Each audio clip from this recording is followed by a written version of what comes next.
Hello there, this is the guy that just ended his Sonja Supreme Plus pull stream, and welcome to this AFK journey video. So we just did a pull stream for my main account right here, and we got Sonja all the way to Supreme Plus, and we are able to test her out with a more comprehensive hero collection right on my main account right here.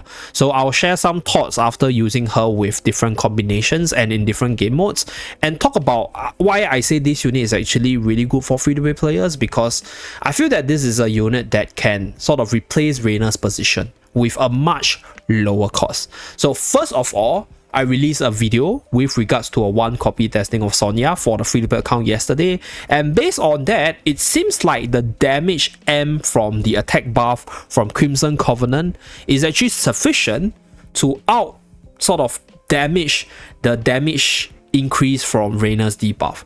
So for Reyna's case, you need to get him to M+ in order for that damage reduction to be massive, right? But for Sonja's case, at 1 copy, you can actually just effectively use this skill to buff 2 of your strongest unit to further increase their DPS. So we just need more data to see whether or not this buff is consistently better than Reyna's debuff, to see whether or not Reyna can be replaced by a 1-copy Sonja in your team itself. So that is probably something that I think we'll wait for a few days for, like, maybe some players to test it out, as well as myself to test it out. So stay tuned for that. So that is one thing about Sonja. I think she can be a really good budget Reyna with just 1 copy. That's that. And on top of that, right, one of the reasons why I realized she's actually extremely good for the PvP side is because she's able to provide damage reduction on 3 units. Right, so Covenant members includes the front unit buffed up, as well as the other unit buffed up, and also herself. So this means that in the PvP side, having massive damage reduction as well as some healing support from the team, you are able to allow her to survive long enough to get her ultimate off for the continuous benefit from the accumulator stat, as well as her own self-heal from the enhanced force over here. So this converts 20% of the damage dealt by the ultimate into self-healing. So this is a 3 tile wide, 3 tile long AoE attack, which means that this attack can hit a lot of enemies if they are clumped up. And that's where, when she uses the ultimate, she'll regen most of the time to full HP with the Supreme Plus skill. So later on, I'll showcase some battle to prove that.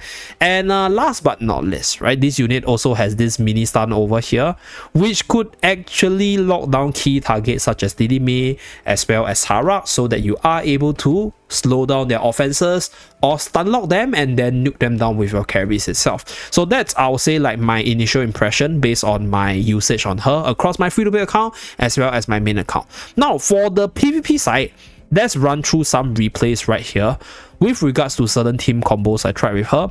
So I tried this Luca with Sonja and Tasi combo, but the idea is, I'll say, pretty simple, right? You basically buff 1 carry as well as 1 tank with Sonja, so that the tank with that boosted defense can stay on the front line better, right? While the carry with the boosted attack can hit harder. So in this case, Tasi is a good choice for the carry because she's an AoE attacker. So buffing her attack will increase your whole team's AoE damage to do really well for the PvP side. So on top of the buff itself, Tasi is also a really good PvP unit in general. So usually, I think for the carry slot, you want to pair Sonja with good carry units for the PvP side. So right here, with that massive link buff over here, as you guys can see, my Luca is able to survive the full duration because he's buffed up by the defensive buff, his own damage reduction, his own defense buff, as well as the heals coming out from Damien as well as Healwind. So Sonja is also able to survive quite well from the healing from the 2 supports as well as her self-heal from the Supreme Plus skill. Okay, so right here, the longer the fight draws out, the more stat buff we get, and you can see the 3 units being linked up, being super duper tanky there. And they will be able to start carrying the team once the enemy is slowly weeded down right here. Okay, so Sonja's a little low on HP. Let's watch her regain her HP here. Okay, this is from the Supreme Plus skill, like I mentioned. So the more units you hit, the more damage you do, the more self-heal you get. So very, very good in a very enclosed space, especially map 3 right here. So let's continue. So Tasi carrying the team after everything done. Okay, so this combo is also used together with Vala, which is another light bearer carry right here. So this is against the Dino comp because I want to use Vala to hold down Dino before he takes flight. So this way we buff up the Vala right here. So Vala with the buff is sniping the Dino at the back line.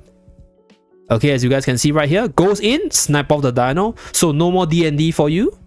And then with the buff, Luca was able to heal really well despite only being at Supreme Plus with 3-star. Lasted for like a full 20 seconds here. So the other units will still get that like stat gain. So really good. So our carry as well as our semi-carry is putting work.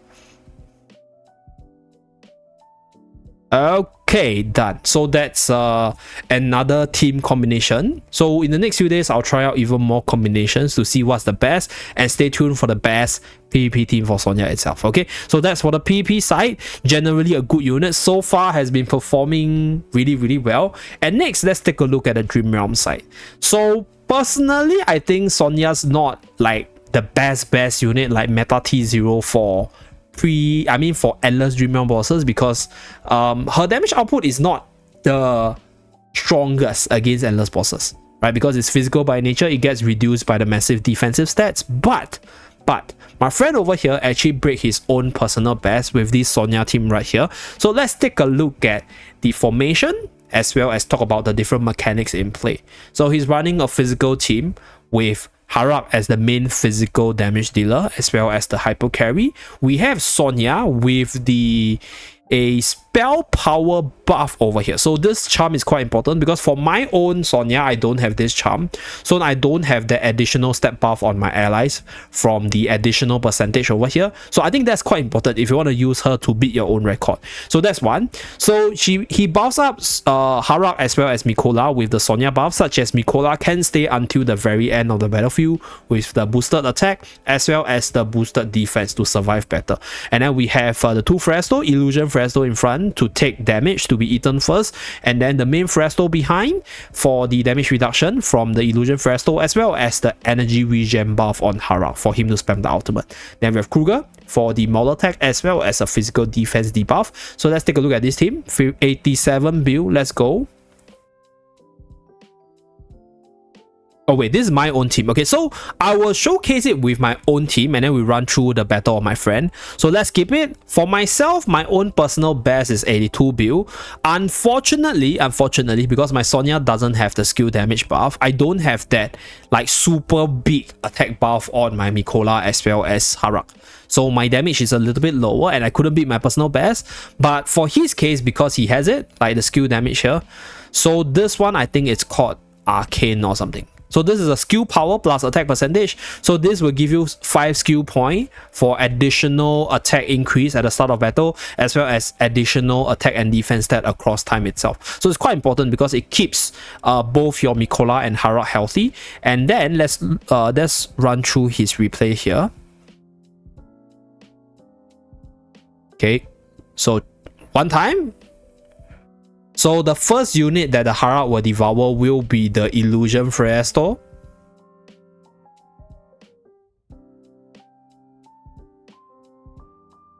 Okay. Actually, to be honest, devouring Kruger first might not be a bad thing. Yeah, because devouring Kruger first actually allows Harak to gain more stats earlier. Okay. So now, I think the next target to be devoured is Kruger. But Kruger has done his job because he has already applied the debuff on the boss, which will stay throughout the battle. We also get the debuff coming out from the Great Sword artifact, as well as the damage as well, to give us that additional push. So the next unit should be the Illusion Fresto. So Mikola with the defensive buff continuously buffs up Harak, as well as heal up the team. Bam, okay. So the next one should be Mikola, looking at the HP bar over here. I think the main Fresto is not losing too much because he's really tanky with the damage reduction from the Illusion Fresto. So next one is Mikola. Okay, and then the next one should be Sonja. Because this Fresto is super duper tanky, by the way. So let's run a little bit faster. Okay, it's up Sonja. and it's up the last Fresto for 87 build damage right here. Okay, so that's pretty much it with regards to the best team so far. So this is his personal best, by the way. So 87 build right here, he usually shares his personal best, and with regards is mine is 82.